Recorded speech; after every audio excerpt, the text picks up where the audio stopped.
This doctoral nursing practice project is entitled Reducing Blood Pressure to Control Level by Self-Management. My name is Valerie Smith.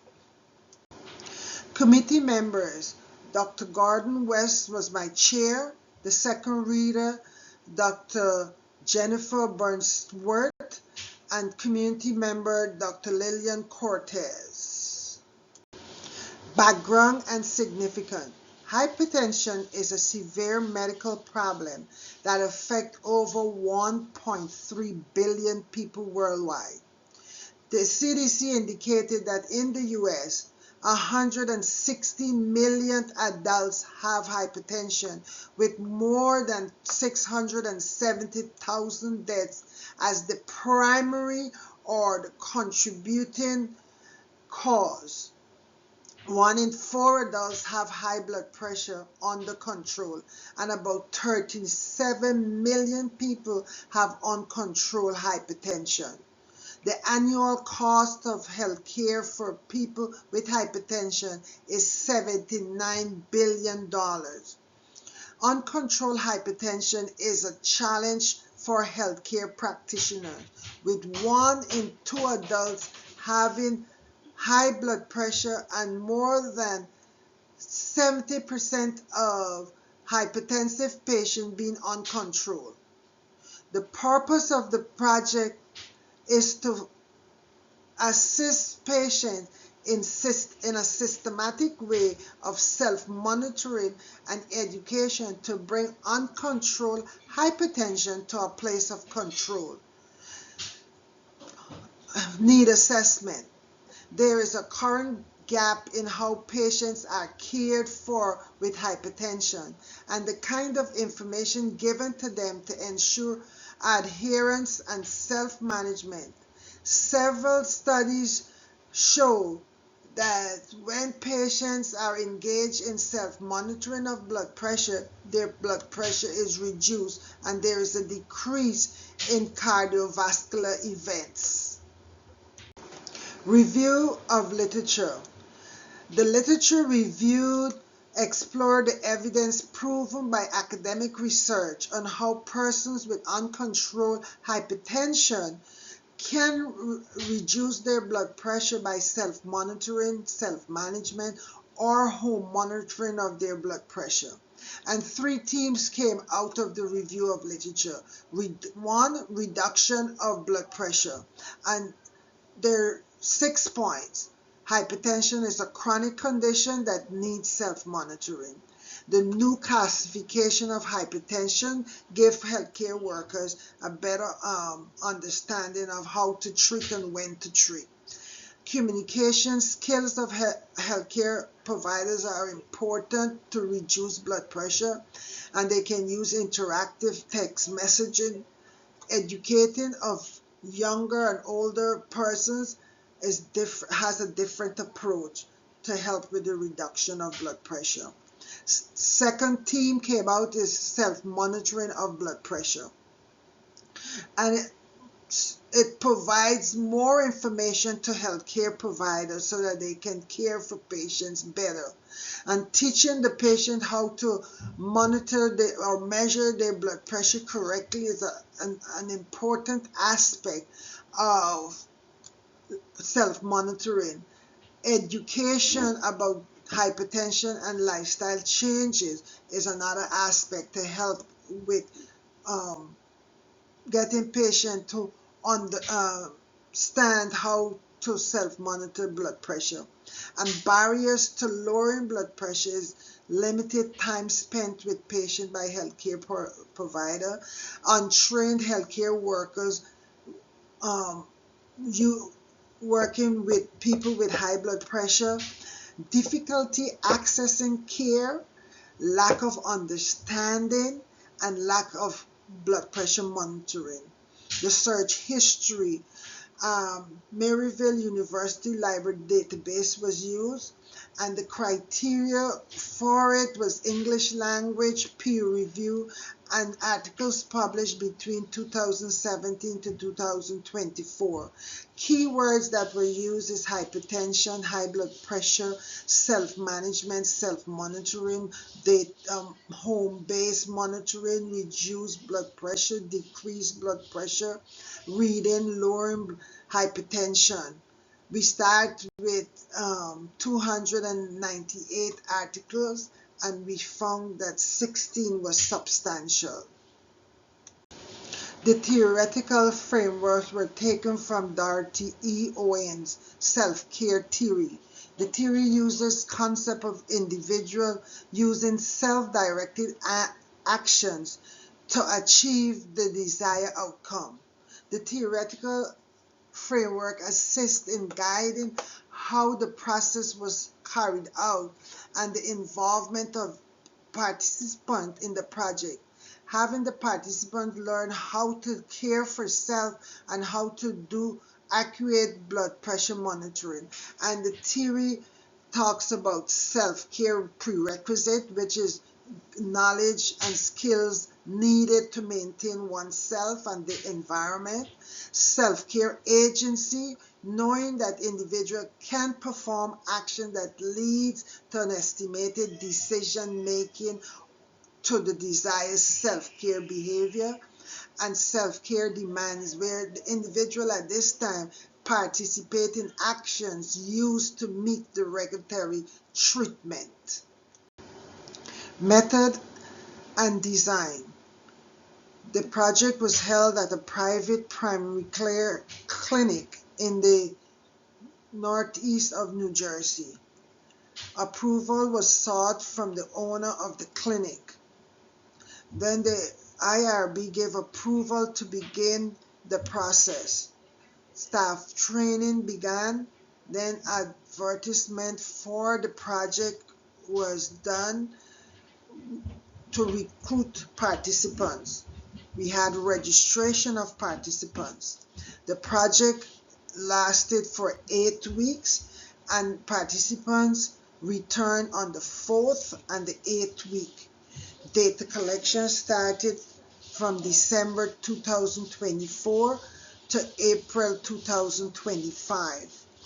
At the end of the project, at the end of the 8 weeks, each individual who finished the project were given a $25 gift card. 38 individuals showed interest in the project. 21 signed consent form, and only 7 completed the project. The design is a qualitative quality improvement project with a pre-post descriptive design. The sample was taken from the primary care clinic, and the inclusion criteria was that patient must be from 18 to 70 years old, diagnosed with hypertension, can read and write, have access to a telephone, know how to use blood pressure monitor correctly, are willing to monitor their blood pressure twice daily.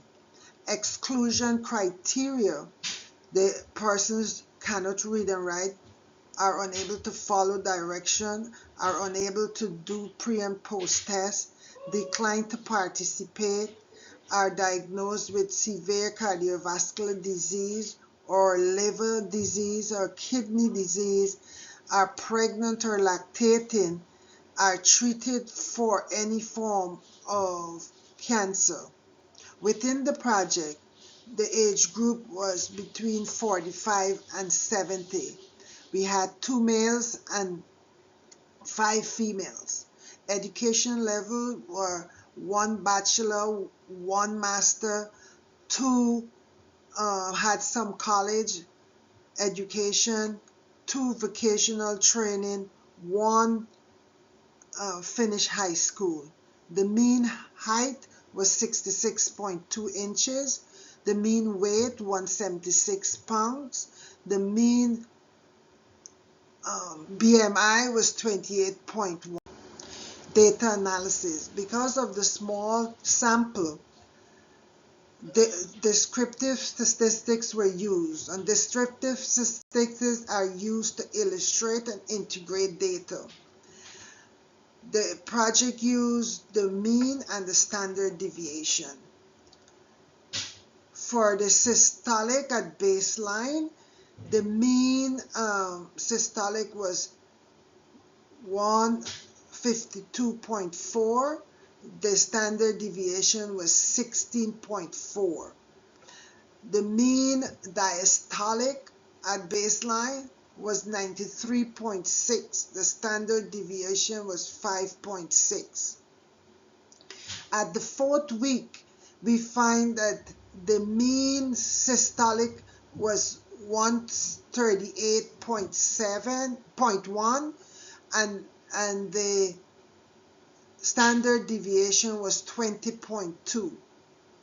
The mean diastolic at the 4th week was 81.9 and the standard deviation was 12.2. At week 8, we had the mean systolic at 37.9 and the standard deviation 18.8. Diastolic 82.3 was the mean and the standard deviation 9.8. So we see that there was definitely a reduction despite the small sample. Results. Outcome of intervention. There were no statistical inference. There were limited participation of the medical doctor and staff. Participants became aware of the effect of blood pressure monitoring. And despite the small sample, the clinic can implement the national policy. Facilitator and barriers. New staff and primary care doctor working part-time has affected the project. No quality improvement officer. Reduced clientele. Lack of buy-in of the project by staff, and lack of interest in the project and their health by participants. Unintended consequences. There were delay in the IRB approval, limited time frame for the project, limited participation of staff and clientele, and a small incentive of $25. Limitations of the study. Size of the sample. The small size gives no statistical significance. Generalizability. The limited generalizability is due to the small sample, and you cannot take it to represent the population. Number of sites used. Limiting the study to one site reduced the number of participants in the study, which affected the statistical significance. Time frame. The time to recruit participants, get staff buy-in was too short. Lack of a control group limits the ability to attribute change solely to the intervention. Long-term follow-up was not conducted to determine whether improvement will be sustained. Discussion. Strength of the project. The study was relevant due to the national concern about hypertension. The study had clinical significance. It corresponded with other studies, which shows that home-based monitoring of blood pressure demonstrates a reduction in blood pressure levels. It shows that when patients are educated, there is an increase in adherence to treatment. There was validity in the use of the blood pressure monitors and an intra greater reliability. Post-implementation insight. The study hypothesis was relevant but lacked participation from staff and clientele. The author present at every clinic session may have increased participation. The limited time frame for the DMP project should probably use retroactive data and compare it with the present data. Interpretation. The sample was too small to gain statistical significance. The anticipated and observed outcome was the same, blood pressure being reduced. Follow-up with participants on the 4th and the 8th week give healthcare provider an opportunity to intervene if needed. Participants who were introduced to blood pressure monitoring early in their treatment remained consistent. Sample size greatly influenced the outcome of the study. Participants' culture, availability of health care, and socio-economic factors impacted the recruitment and the result of the study. For a DMP project to be successful, all staff must buy into the project, which hindered the recruitment process. Implication for practice and health policy. Healthcare providers or practitioners need to be earnest in their work in caring for patients with high blood pressure.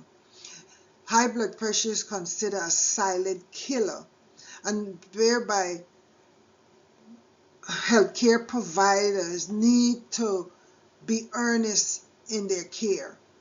There should be a multidisciplinary approach, especially because patients can have barriers and difficulties to care for themselves. And in a multidisciplinary approach, it will help patients at every level to better care for themselves.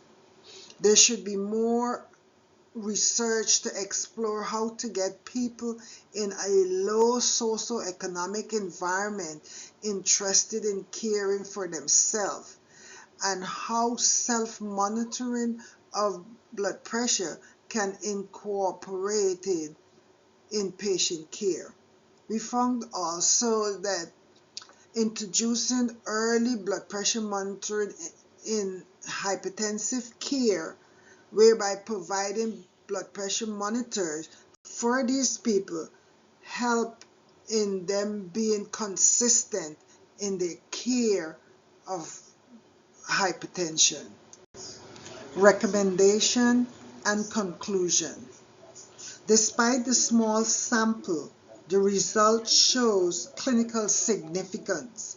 Studies have shown that when BP is less than 130/80, the cardiovascular events are reduced significantly. Self-monitoring of blood pressure has proven to reduce blood pressure.